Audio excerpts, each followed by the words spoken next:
Yeah, so this again for 2022 development expenditure. I think let's make progress and go to 2023. So this is the budget ceiling that we have for 2023. It's 8 billion. Go back, please. It's 8,789,500 for recurrent expenditures. Yes, let's go to the breakdown.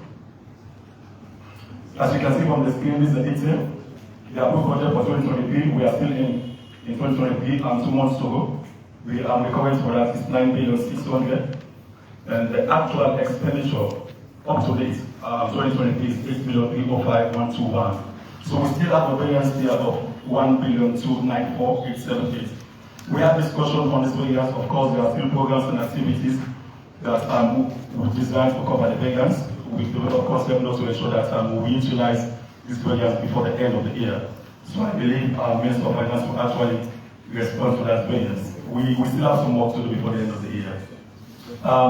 The recurrent expenditure updates as at September. We can see the breakdown also is very clear from the screen from 1 to 8 administrative cost, staff training facilities, integrated labor inspection, constitutive meetings to promote labor inspection, and the social protection aspect of it coming down to planning, policy, and research and the cost. Yes, let's go on. So it continues our development expenditure profile, but this is negative. We have not missed anything from it. Maybe the budget officer will respond to it. And these are the 7 key deliverables for 2022 to 2023. I believe this is old. We've covered all of these. We are now looking at deliverables for 2024.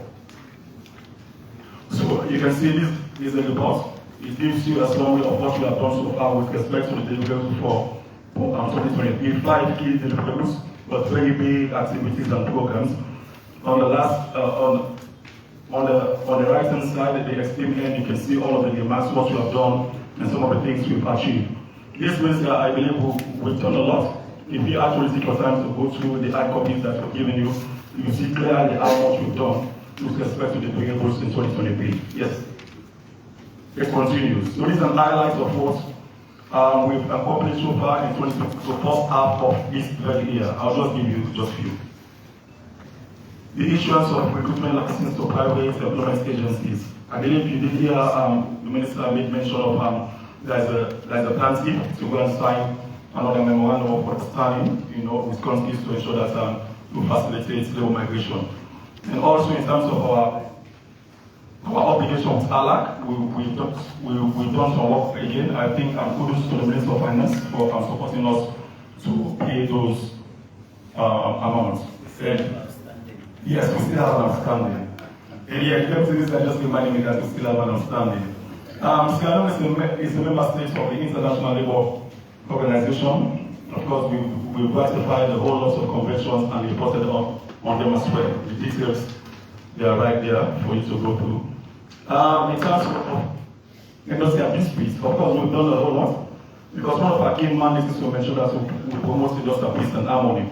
You can see the breakdown of some of the things we've done, the cases we've resolved. Industrial disputes are many times people would think it's just an easy thing, but I think for us as the ministry in charge of the responsibility and means to resolve, we've done quite a lot on 2022 to date. For some of those issues that we have deadlocked with, or there are issues around them, we refer them to the courts. You can see a breakdown of that report as well, and all of the inspections that we have done. On the issue of cash and transfer use, you see also from the screen we've done a lot. We facilitated to a good number of 5,000 vulnerable agents in Kailankon, Kenema, Yamba Bonds, and so Koleni, Local, and Carrying the districts. We've completed, of course, the administration process as well for about 8,500 vulnerable agents.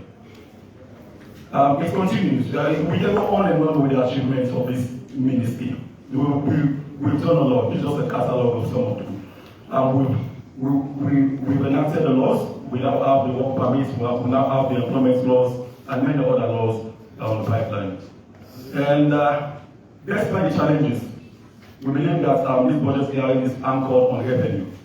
Yeah, it's revenue driven. So despite the challenges, you can see how far and what we've generated in FY 2022. The amount is there, 8,829,460 for factory fees and work permit fees. And you can also see from January to August, I'm waiting. we want them to see the figures. This is what we've generated so far for factory fees and work permits in 2023, July to August. Yes, let's go. Let's continue. So now the planned activities and deliveries for 2024 is very key.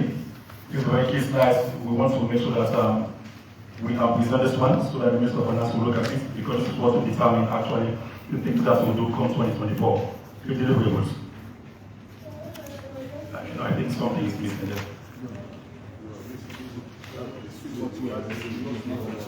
Yes, okay, so the recurring budget estimate. Okay. So this is the breakdown for the recurring budget estimate of 20,596. You can see for the Office of the Permanent Secretary, we budgeted 10,587. For the Director of Labour and Employment, we budgeted 3,787.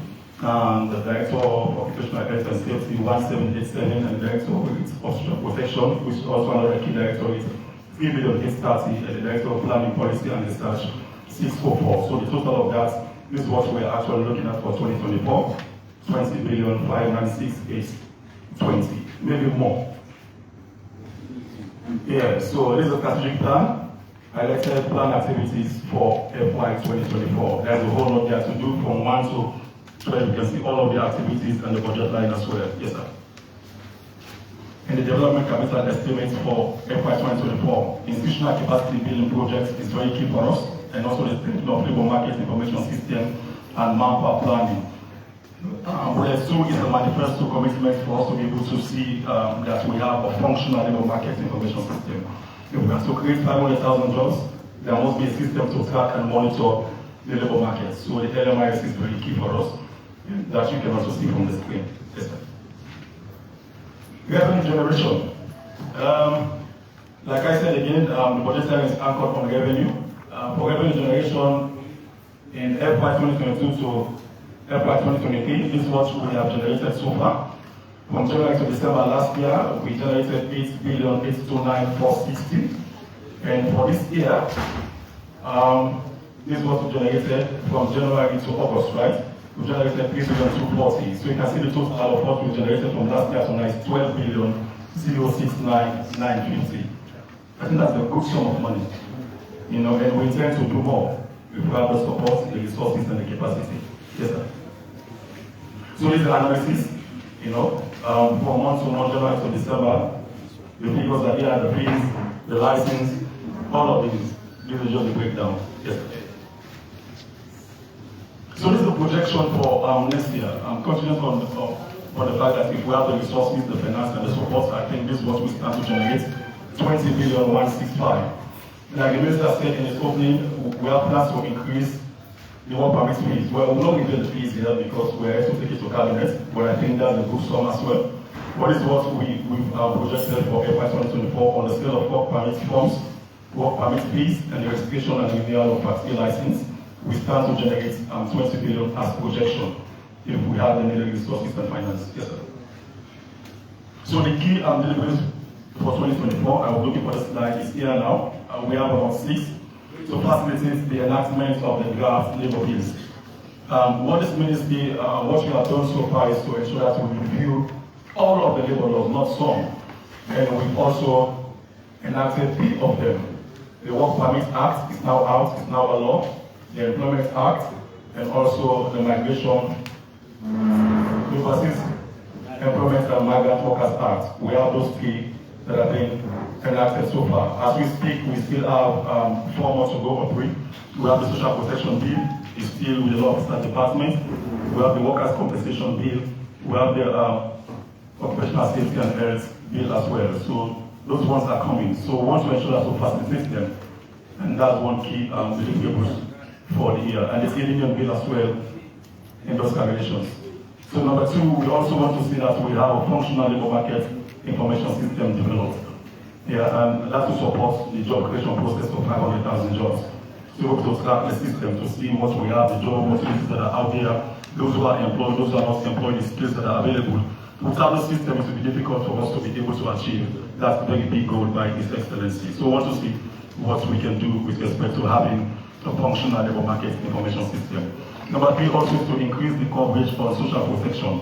As we speak, we now have a draft bill to the effect. And with that bill coming into effect as a law, we'll be able to increase the coverage on social protection aside the issue of NASIT. So we agree it's important. Number 4 also is to conduct integrated labor inspections. That's our key mandate. This ministry is a professional ministry, and most of our job, I think, is field work. We need to go out there and to ensure compliance. So integrated labor inspection is very key for us, and that will also help us to increase revenue generation come FY 2024. And we'll insist also want to move from the manual system of work permit to have a digitalized system of work permit. I think that also will help us in 2024 with respect to regulating the foreign employment of those who are coming. Yes, sir. So these are the challenges. Still remain the same year in, year out. We'll go through the challenges. Financial constraints, of course, that is very key. Inadequate untimely budgetary allocation is also a challenge. We still have some outstanding with respect to our dues with ILO and ALAC. In terms of, we are grossly inadequate. The office building is nothing to write home about. It's very, it's not good at all. If you pay us a visit, then you know exactly what I'm talking about. But I don't want to overemphasize. Grossly inadequate means of mobility, such as vehicles and motorbikes. That one also is lacking. If we have to embark on a robust inspection and generate more, I think we need mobility and vehicles as well. Because tools for us to be able to grasp and inspect the factories, that's also a challenge. Without the standard tools to do our job. The staff strength is very low. Across the country, I think we have about 67 or so, and that is very low. In terms of collaboration, we still have that challenge with other ministries. That is something for the ministers to look at and see how we can break that institutional barrier. Yes, sir. So the procurement plan is there, and I just want to thank you very much for your attention. Thank you. Thank you very much. Very clear presentation. And as I said, the challenges are the same for all ministries. And as the government will continue to look at those issues to see how we can resolve them. Without wasting much time, I will now ask facilitators to ask questions, and then followed by the specific budget committee, the CSO, and the affairs. Over to you, President. Thank you, Mr. I want to thank the Honorable Minister Attention for his overview of how he wants to change the dynamics of the Ministry of Labor. For the past years, the Ministry of Labor has not been functioning very well. To his overview, I think he wants to make it a very vital ministry. And I believe the Ministry of Labor is the backbone to every economy. And I want to express my satisfaction to him for the direction he wants to take. Truly Deputy Minister. Thank you. And my concern here is you have presented a budget. Did you remain within the ceiling? Because I didn't see a strategic work plan in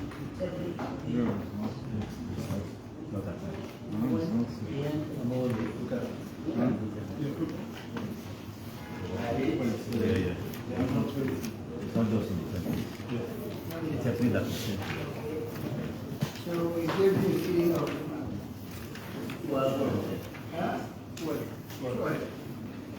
and you are asking for 20. So we are above 8. About 8. Okay. But we will look into it to see what we know that the resources are limited and needs are many. And we know that we have the Fiscal program, which is the flagship program for government, and also the frequent education, we don't have to do the standard you have set. So I'm saying the standard in frequent education. We also need to beef up for the fiscal to meet the national goal set in the source allocation. You mentioned about the capital expenditure that you have not received anything. Was it projected for that in 2023? So you take note of that to clarify. And why have you not received anything yet? Then you make proposal for capital expenditure, but you have a very big component which is the social safety net. There. Is it there? Capital proposal? Yes. It's there, and if you look at the breakdown, I think it carries Yes, it carries a huge. cash transfer to the Institution of capacity building. Big leadership. In 2022, we have the social capacity building project, and we need to have the social safety standalone. for 2022. Yes. For 2022, maybe you cannot recall, but we had a very big challenge in the Ministry of Finance. We wrote for allocations that they were not approved because there was this challenge between us and the NASA. So which one? And the letters we received from Finance was that we needed the political leadership to authorize it for the payment. Because based on your perception then, if NASA is doing some component, you are also doing some component, you needed a clear directive from the leadership, the political leadership. You included the social safety net in the report. Yeah, because we want to settle on it. The minister spoke about the social protection bill that we have sent for cabinet consideration. And if you attend international meetings, the data we have is that our coverage is only about 70% when it comes to social protection. And the minister spoke to this that the interventions are fragmented. Though NASA is doing it, Ministry of Labour was doing it, and other institutions are also doing it. But we don't have a regulatory institution that sees in all of this. So if you go to the AU agenda, I think they want us by 2030 to take it above 20% social security coverage. So quite recently, the World Bank gave us some small amount and we were able to do some registration. As I speak, the data that we have, we're not able to cover all of it. We have about 84,500 households. So our view is that we don't want to leave them. Though NASA is doing it, we are also doing, since we are working on the social protection bill, and we also carry the name, the social protection, Minister of Employment, Labor, Social Protection, social security. So,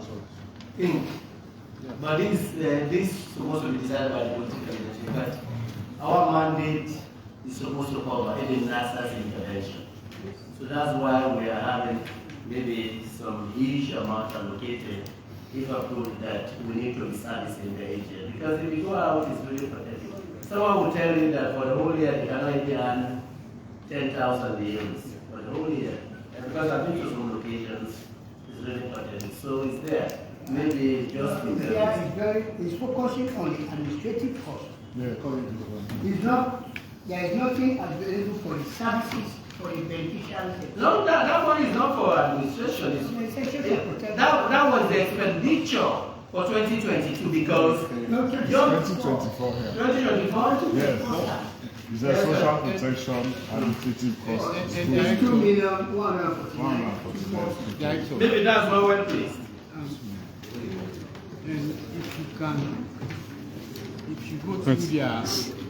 And if you go through their expenditure for 2023, you'll observe that they have received 86% of their budget, and 74% of that is being directed to admin and operating costs rather than their core activities. So just to buttress what you are saying, It means lot of activities here. Yeah.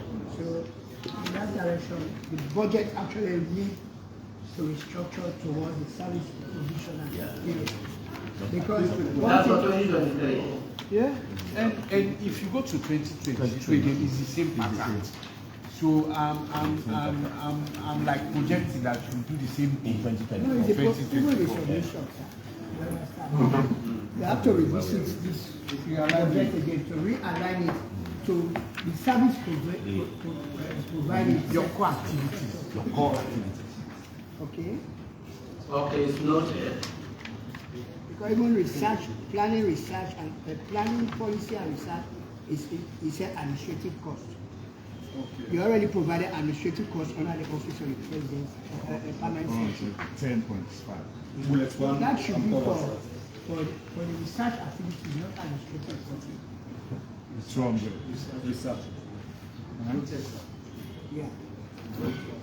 So basically, these are my few comments. I will not allow other colleagues to comment. Yeah, because if you look at this Office of the Permanent Secretary 2023, 2024 current summary, yeah, that's what they're saying. And if you look at the Director of Social Protection, it's 383024 summary. So we need to go into the details of what we consider to be administrative. Yeah, we need to. Differentiate administrative from activities. You really have to speed up the institutional arrangement of social safety. The institutional arrangement for the social safety. Yeah, that's Something why you have to speed up to bring it to a speedy conclusion. the cabinet paper was sent to cabinet secretariat. It was supposed to have met today, but because of the challenges, they had an emergency cabinet, so we could not meet today. I'm pretty sure the subcommittees will meet next week, and these are one of the papers for consideration. Because one, the political leadership to tell us the direction, but we are of the view that we are supposed to do. Well,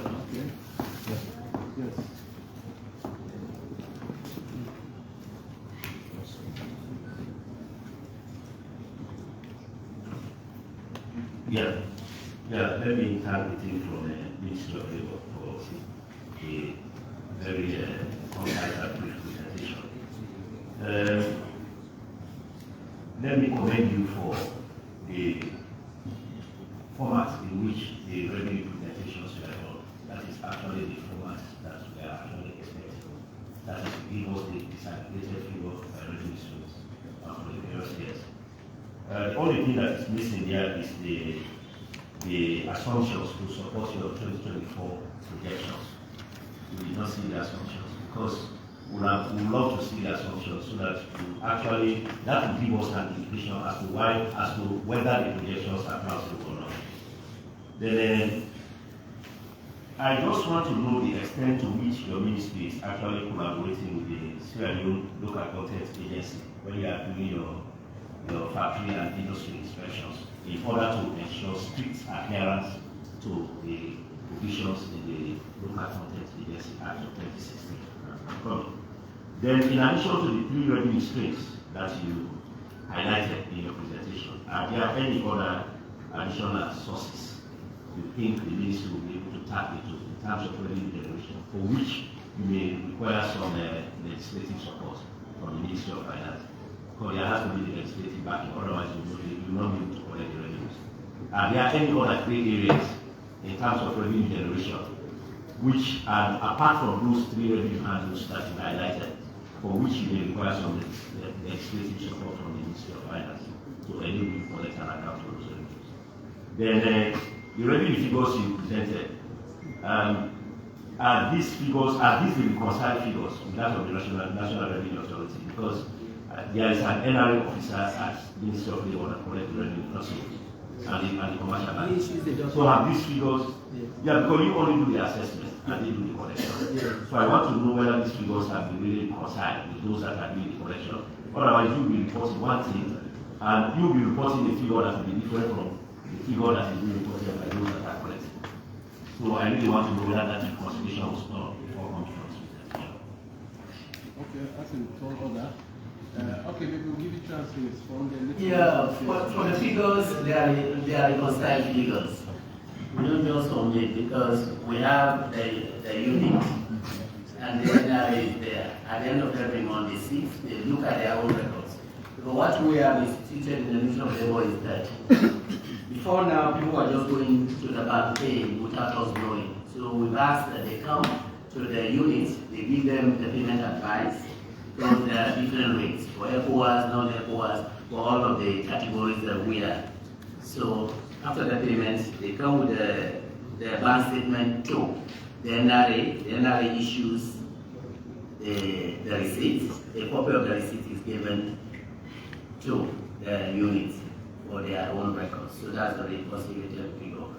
The assumptions, you know, the minister spoke about the fee increment, but we don't want to bring those assumptions to you because we want it to be considered at the cabinet level. Because if you look at the figures, they are really a bit high. I don't want to say them here, but they are a bit high. So that also is on the cabinet consideration, and maybe Wednesday next week or Tuesday, I don't know. That will also be discussed, and if we have concurrence at that level, at the committee level, that yes, what we are presenting are something that they can go by, they can give us approval, then that document will send to cabinet, and once cabinet gives us the consideration, they will come to you that yes, cabinet has agreed, then we'll move on with that.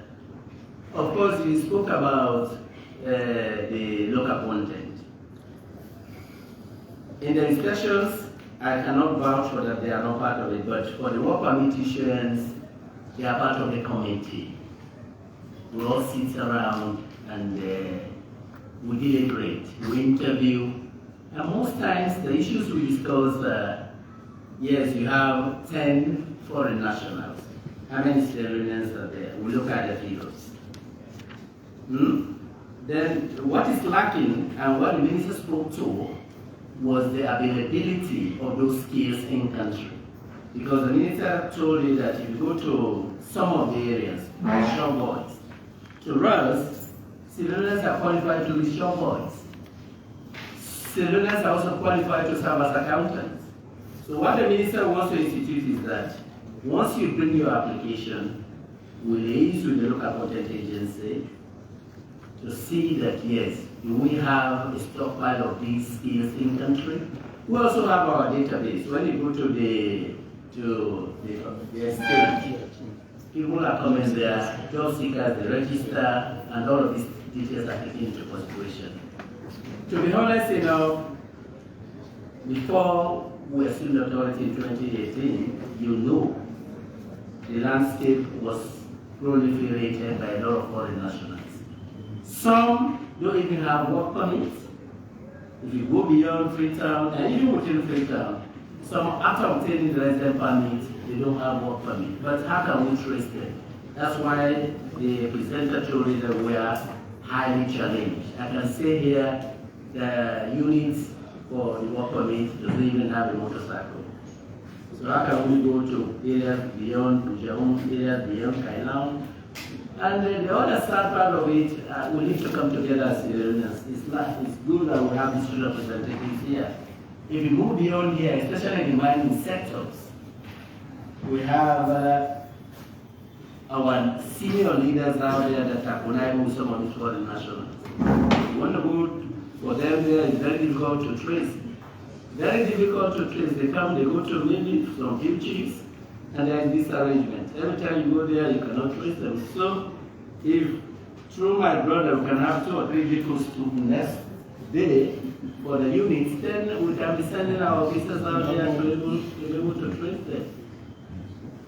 I think the points are... Yeah, the points are... Any question from you guys?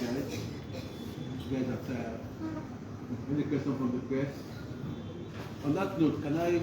I want to add more money. Can I request that we accept the estimates? Yes, can somebody move for the adoption of the Maybe the same. So,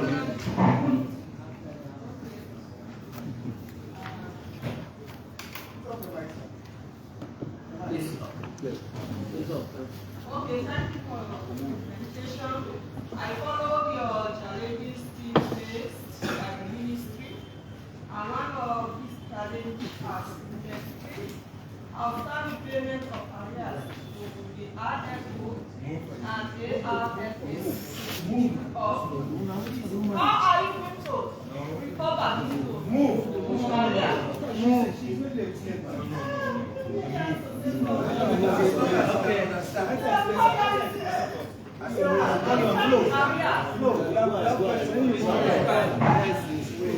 Thank you so much. When we assumed authority in 2018, we need to thank His Excellency. Since 1996, when he was the military head of state, he was the last president or head of state that contributed their contribution at ILO. So in 2018, Adekule was now thrown out of the meeting. He was not allowed to vote. But when we presented this to His Excellency, he directed the Minister of Finance, and they were able to pay $174,000. What you are seeing now was a payment plan that we agreed. The ALAC is a bit high because they have done some readjustment, but we've also paid all the arrears for ALAC. I think what we have is for this year. Yeah, and we submitted that to Minister of Finance. We need to really applaud His Excellency because he also brought us to the map. Because all the previous government never thought of paying our contributions. Thank you. While we are here representing our districts, I want everybody here to be mindful of what we are after. Because I'm going to take this document to my districts. We meet as NSA level, civil society level, and they look into this thing and ask me a question like this. Thank you for your presentation. So I therefore move the motion that